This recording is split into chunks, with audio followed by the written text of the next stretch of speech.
வணக்கம். செய்திகள் வாசிப்பது சரவணா. திருப்பத்தூர் மாவட்ட ஆட்சியர் அலுவலக வளாகத்தில் வாக்காளர் விழிப்புணர்வு உறுதிமொழி ஏற்று வாக்காளர் விழிப்புணர்வு கையெழுத்து இயக்கத்தினை மாவட்ட ஆட்சியர் சிவசவுந்தரவல்லி துவக்கி வைத்தார். திருப்பத்தூர் மாவட்டம் திருப்பத்தூர் மாவட்ட ஆட்சியர் அலுவலக வளாகத்தில் எதிர்வரும் சட்டமன்ற பொதுத் தேர்தலை முன்னிட்டு வாக்களிப்பது குறித்து விழிப்புணர்வு ஏற்படுத்தும் வகையில் வாக்காளர் விழிப்புணர்வு உறுதிமொழி ஏற்பு நிகழ்ச்சி மாவட்ட ஆட்சியர் சிவசவுந்தரவல்லி தலைமையில் நடைபெற்றது.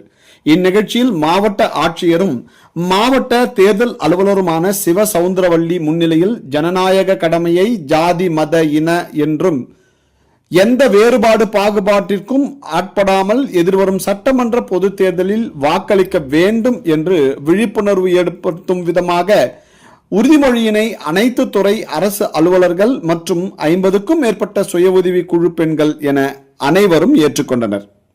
அதனைத் தொடர்ந்து வாக்காளர் விழிப்புணர்வு கையெழுத்து இயக்கத்தினை மாவட்ட ஆட்சியர் என் வாக்கு எனது உரிமை என்ற வாசகத்துடன் கையெழுத்திட்டு துவக்கி வைத்தார். அதனைத் தொடர்ந்து மாவட்ட வருவாய் அலுவலர் உள்ளிட்ட அனைத்து அரசு அலுவலர்களும் பொதுமக்களும் உறுதிமொழியை ஏற்று கையெழுத்திட்டனர். இந்நிகழ்ச்சியில் மாவட்ட வருவாய் அலுவலர் நாராயணன், அனைத்து துறை சார்ந்த அரசு அலுவலர்கள் மற்றும் ஏராளமான பொதுமக்கள் பங்கு பெற்றனர். செய்திகளுக்காக விமல்ராஜ்.